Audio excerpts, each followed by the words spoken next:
halal, haram di tengah-tengah komunitas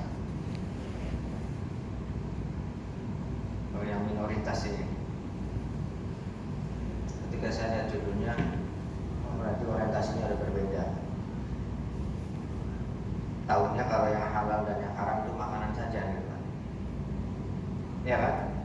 Jadi berarti sebatas makanan. Saya juga senang membahas makanan itu. Padahal yang halal dan yang haram bukan cuma makanan kan? Banyak kan? Baik. Ini nanti kita bahas yang pertama dari sisi maka enak diajak untuk ibadah, tapi sebaliknya kalau makanan kita haram berat untuk diajak ibadah. Maka itu sangat prinsip ya dalam hal makanan. Ada orang yang cenderung untuk menyukai pada hal-hal yang buruk, pada hal-hal yang negatif, padahal menurut akalnya itu tahu kalau itu buruk, tetapi tidak tersentuh sama sekali. Itu bisa jadi faktor makanan. Kemudian ada orang yang hatinya kaku ya, dinasihatin nggak masuk, diajak kebaikan juga nggak masuk. Itu pun tidak jauh dari apa yang dia makan. Maka kita mencoba untuk mengupas terlebih dahulu di surat Al-Baqarah ini di ayat 168. A'udzu billahi minasyaitonir rajim. Ya ayyuhan nas kulu mimma fil ardi halalan thayyiban wa la tattabi'u khutuwati syaitan innahu lakum aduwwum mubin. Ya ayyuha artinya apa Bu? Hai manusia. Ya ayyuha wahai an-nasu manusia kulu. Apa artinya kulu? Ada yang tahu? Jadi ada metode menerjemahkan Al-Quran, tapi orang-orang yang tidak bisa bahasa Arab itu bisa. Metodenya itu sisakan 3 berapapun tulisannya, sisakan 3 berapapun hurufnya.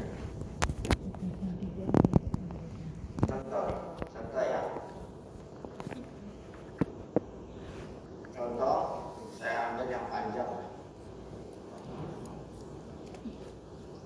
Contoh ini, likhorijina. Kita cek 1, 2, 3, 4, 5, 6, 7. Ada 7.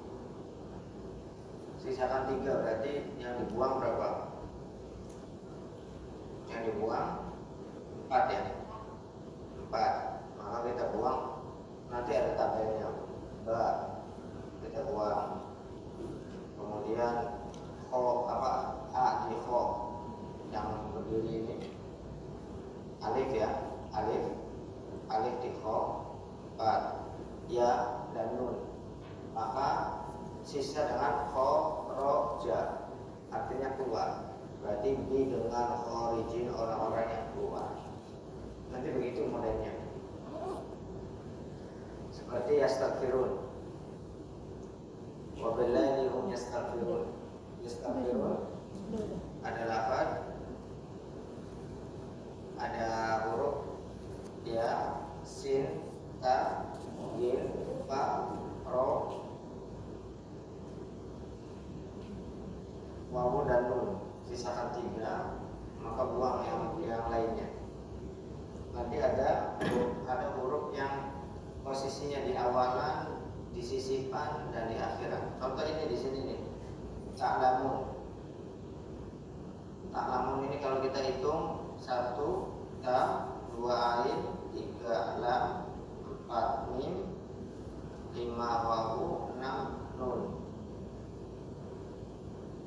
3 berarti yang dibuang berapa?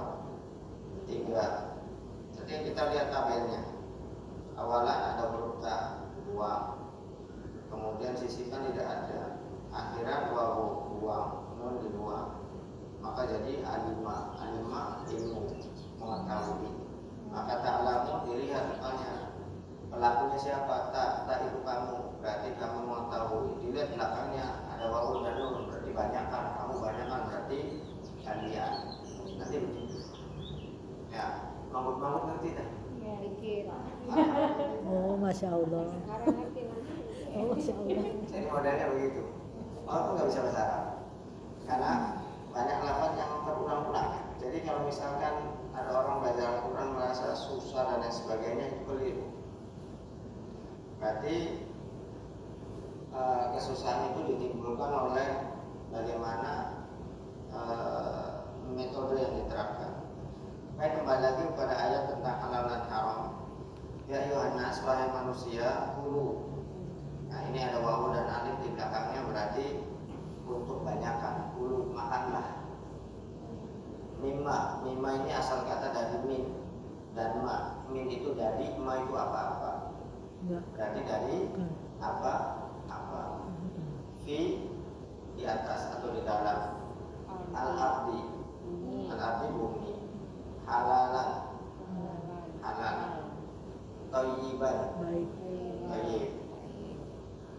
Wa dan la, jangan tattabi'u, mengikuti. Siapa yang mengikuti? Kamu. Di belakangnya ada wawu dan alif, kalian. Janganlah kalian mengikuti. Siapa yang diikuti? Khutuwat, langkah-langkah syaitan. Inna, sesungguhnya dia, yaitu syaitan, lakum, untuk kalian aduun adalah musuh mubin yang sebenarnya. Oke. Kemudian dijelaskan kenapa syaitan itu statusnya sebagai musuh yang nyata. Ini alasannya. Innama, sesungguhnya, ma, apa-apa, yang memerintahkan. Siapa memerintahkan? Yaitu syaitan. Kum, kalian. Sesungguhnya syaitan itu mengajak kalian, memancing kalian dengan keburukan. Ya, dengan keburukan. Wa dan fahsya, hal-hal yang menjijikkan.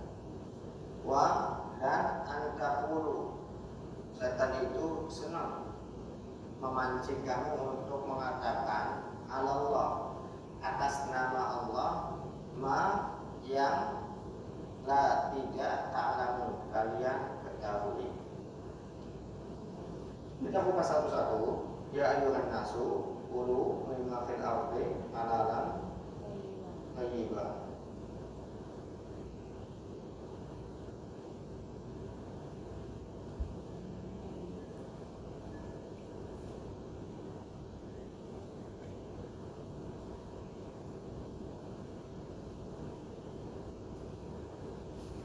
Oke. Ya Yohanes, wahai manusia.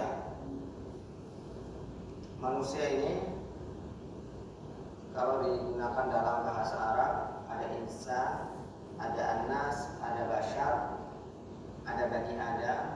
Nah, sesuai dengan penyebutannya itu dicocokkan dengan artinya juga. Kalau Bani Adam ya berarti anak keturunannya Adam. Kalau Bashar berarti makhluk yang bisa disentuh. Makhluk yang bisa disentuh itu Bashar. Anas, ya kita manusia. Ada yang mengatakan jam dan insan dari kata anis, ins, yaitu makhluk sosial yang tidak bisa hidup sendiri. Atau dari kata nasia yang berarti lupa, banyak lupa. Kalau berbicara tentang manusia ada dari kata anis. Nah, Ya, anis itu harmonis. Harmonis itu kalau kita hidupnya lebih dari sendiri. Orang akan dibina harmonis kalau kita berdua atau lebih. Ya, aku. Jadi kita adalah makhluk harmonis atau makhluk sosial yang lembut. Sehingga kalau misalkan ada manusia yang tidak mencerminkan keharmonisan, maka dia hilang dari fitrahnya. Ya, fitrah penyamaan manusia itu sendiri. Seperti fitrah manusia itu seperti kita belajar, itu fitrah. Makanya perhatikan di surat Al-Baqarah itu. Hal yang pertama kali dilakukan Allah kepada Nabi Adam ketika setelah diciptakan apa? Makan enggak, minum enggak, tidur enggak. Begitu selesai diciptakan wa 'allamal Adam al-asma. Allah mengajarkan kepada Adam tentang ilmu pengetahuan. Nah, di sini kita tahu bahwa fitrah manusia itu belajar. Maka kalau ada orang yang nggak mau belajar, keluar dari fitrahnya. Ya kan? Paham ya? Karena di mana saja kita bisa belajar dengan siapa saja kepada siapa saja. Yaitu manusia. Ada yang mengatakan manusia juga dari kata nasia yang berarti lupa. Ternyata betul juga kalau kita suka atau sering lupa, ya itu melekat. Ternyata lupa juga anugerah. Lupa itu nikmat. Jangan dikira lupa itu bencana ya. Mungkin misal saya pernah dikata-katain misalkan nggak enak sama makan, lupa. Kalau ingat terus, nggak move on, iya kan? Tapi masalahnya nggak punya makan masalahnya. Iya. Artinya barangkali dalam kehidupan kita pernah diomongin yang nggak enak, pernah mengalami kejadian yang memalukan, pernah hal-hal yang seperti itulah yang menyakitkan dalam hidup ya, kenangan-kenangan yang memang tidak pantas untuk diingat, tapi Allah kasih lupa kepada kita ya toh, sehingga kita lupa. Nah ini anugerah. Dan Hanas dulu makanlah halalan thayyiban. Halal itu apa? Kalau dalam bahasa fikih, ma'abahallahu asyabu, sesuatu yang dibolehkan syariat itu halal. Tapi kalau dalam bahasa begini halal, menempatkan sesuatu pada tempatnya. Menempatkan sesuatu pada tempatnya.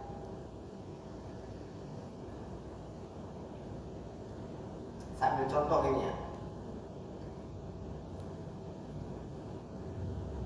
Di sini ada kangkung nggak Bu? Ada. Ada. Seikat berapa? Berapa ya? 10 bat. 10 bat. Jangan nanya. Bunga anggrek ada nggak sini? Ada Seikat banyak. berapa? Enggak tahu.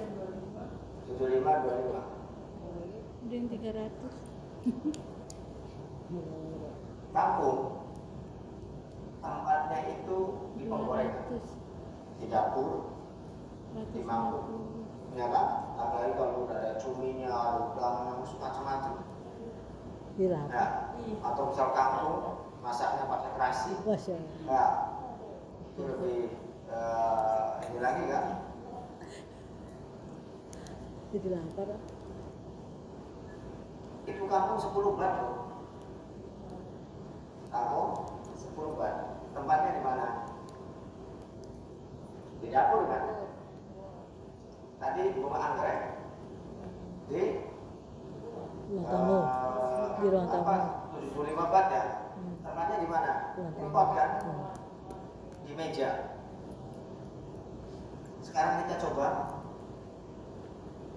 tidak menempatkan pada tempatnya. Kangkung itu yang 10 bat dimasak dengan terasi enak sekali. Kita ganti. Itu berapa harganya Bu Kangkung Bu? 10 bat. Yang 10 bat aja itu enak, apalagi yang 70 bat. Kita masak anggrek, kita oseng-oseng. Kita bikin rica-rica, atau kita bikin apa? Pertanyaannya enak nggak Bu? Enak nggak? Nggak tahu, belum pernah nyoba. Ah, dicoba lah. Ya. Coba. Temannya Susana. Itu banyak susah. Ada tamu suruh duduk di meja. Silakan duduk di meja, lihat di meja di potnya kangkung. Biasanya anggrek, ini kan kangkung. Kalau anggrek akan dipuji, bunganya bagus sekali. Kalau kangkung Tapi kalau dibalik, bukan menempatkan pada tempatnya, kan kalau udah ditukar, ya ini kayaknya anggrek ini enak ini, kangkung aja yang 10 bat enak, apalagi kalau anggrek dioseng-oseng aja enak gitu. Saya yakin tuh, suami ibu Katolik. Iya, paling tidak manggil ambulan untuk periksakan itu. Ketika apa namanya itu, anggrek dimasak. Yang lebih parah, bisa jadi ngundang ustaz-ustaz untuk ngeruqyah. Begitu lihat kangkung ada di meja tamu. Siapa orangnya yang nggak akan mengatakan ini orang gila? Iya nggak? Kalau kangkung dijadikan bunga di vas, bunga di depan ruang tamu.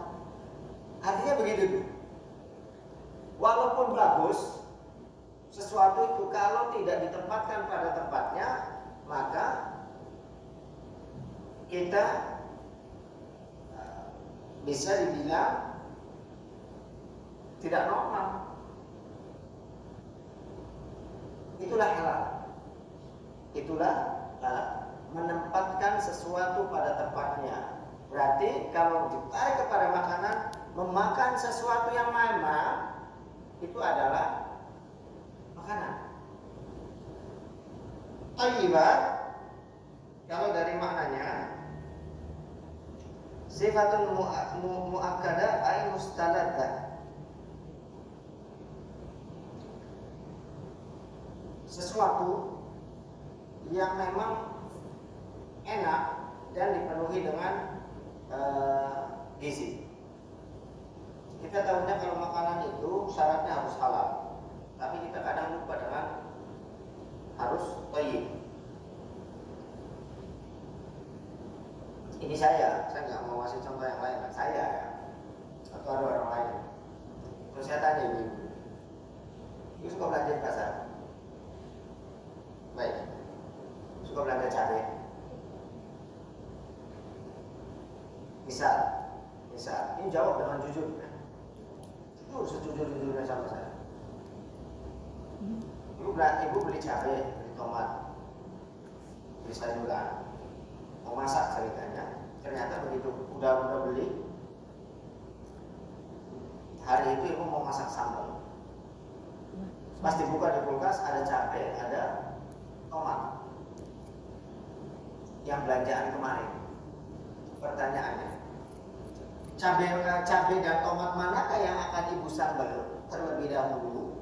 Ada kulkas. Mana Bu? Ada kulkas. Yang belanjaan kemarin. Yang ada di kulkas atau yang baru belanja? Ada kemarin lah. Kulkas. Kalau masih Yang ada banyak. di kulkas. Emang padahal sifat sayuran atau sifat cabai dan tomat kalau sudah di kulkas, kira-kira kecap tidak? Tahu kecap Bu?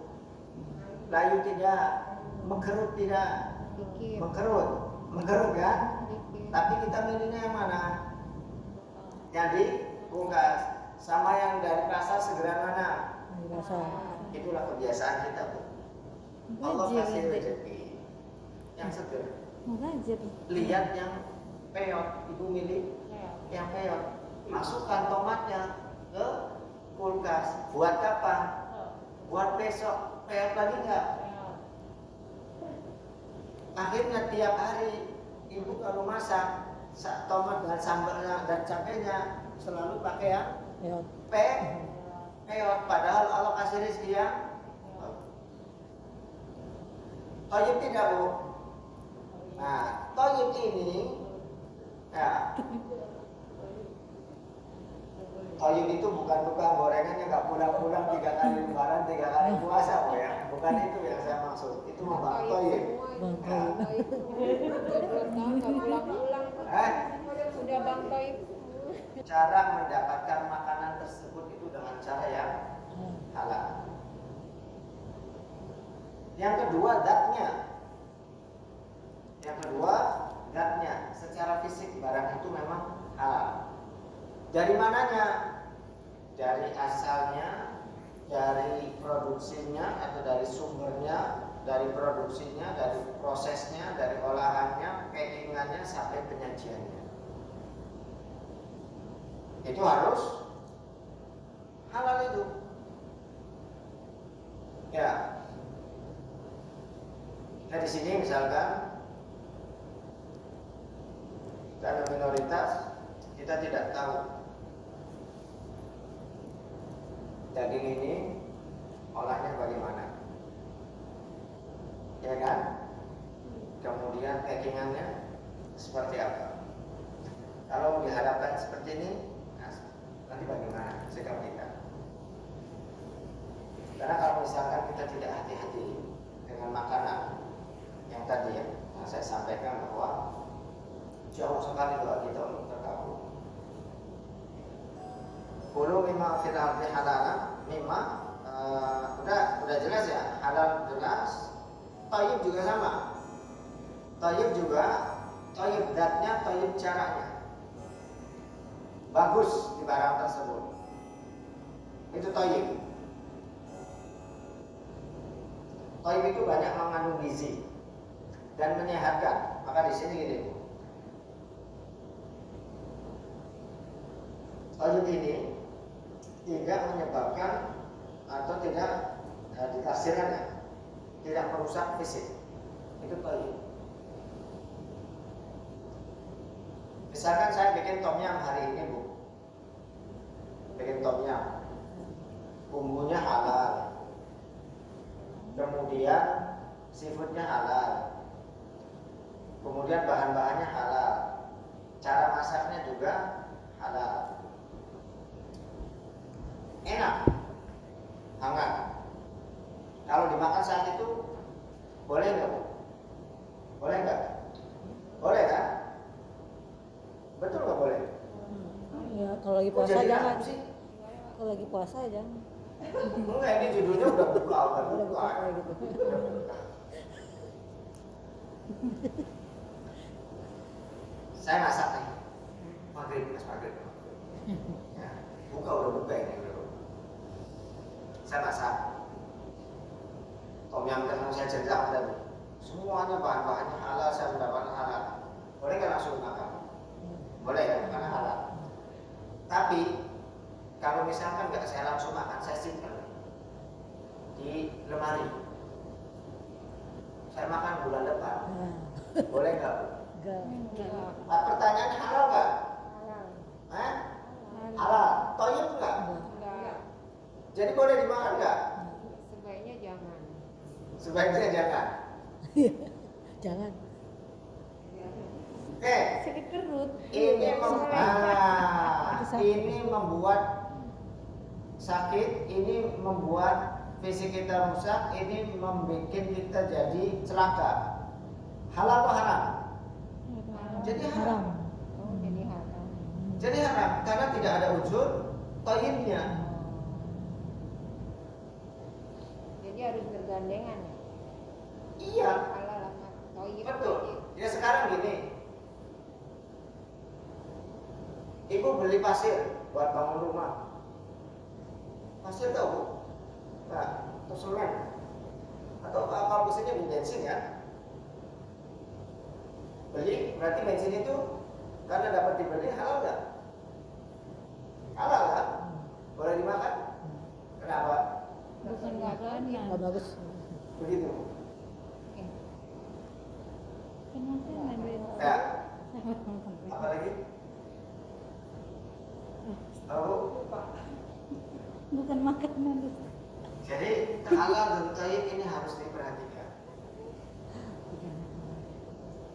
Dan thayyib ini sifatnya melekat baik pada makanan itu atau melekat pada dirinya. Bisa. Karena thayyib ini kan tidak membahayakan manusia, tapi menyehatkan. Kita makan itu untuk menyehatkan tuh. Kita makan untuk menyehatkan. Ya, agar tubuh kita terjaga kesehatannya. Nah sekarang misalkan gini, oke, barangnya bagus, tapi dalam kata dokter, Bapak kamu tidak boleh makan nasi. Kalau makan nasi, nanti penyakitnya kumat, bisa menyebabkan kematian. Berarti nasi buat si A, buat yang bersangkutan halal atau haram? Halal atau haram? Haram, karena tidak thayyib, karena dia punya penyakit. Masuk sampai sini, Pak? Artinya yang namanya halal dan haram itu tidak terletak pada wujudnya saja, tapi pada caranya juga. Halal dan haram bukan cuma halalnya saja, tetapi kita juga harus memperhatikan thayyib tidaknya. Maka hak kita kalau membeli, ini daging seger enggak? Gitu. Ini ikan seger tidak? Kalau tidak, daripada nanti merusak fisik atau membahayakan fisik, maka harus ditinggalkan. Oke, sekarang misalkan kita tarik halal dan haram ini pada kehidupan kita sehari-hari setelah berlaku. Saya mau tanya satu-satu, kesulitan atau hal apa saja yang menyebabkan atau tantangan atau apalah menurut Mbak di sini susah atau tidak menemukan yang halal atau bagaimana kira-kira? Kalau untuk makanan, alhamdulillahnya banyak ya. Iya. Tapi saya ini agak kesulitan kalau yang untuk dipakai gitu kayak kosmetik gitu ya. Nah itu kan biasanya kalau di Indonesia banyak kayak halal gitu ya, lipstick gitu apa gitu ya. Tapi kalau di sini agak kesulitan gitu kalau misalkan pengen cari yang shampoo atau sabun gitu ya. Karena kita terbiasa di Indonesia kan semuanya ada logo halalnya, jadi kita nggak Khawatir. khawatir ya. Pas pindah ke sini ya apa pasta gigi kan itu kan juga masuk ke mulut ya, pasta gigi, kadang sabun, shampoo, deterjen itu kepikirannya apa impor aja sampai mikir gitu karena takut gitu, takut nyari ya, karena di sini nggak ada logo halalnya kalau untuk yang kosmetik gitu. Terus akhirnya solusinya ya nyari yang herbal aja gitu. Jadi yang kira-kira tuh bahan-bahannya nggak mengandung alkohol yang haram gitu. Oh gitu. Iya. Emang tertulis di situ bahan-bahannya? Ada ingredientnya kan dibaca. Iya. Jadi agak kesulitannya itu. Jadi kalau mau beli apa-apa tuh dibaca dulu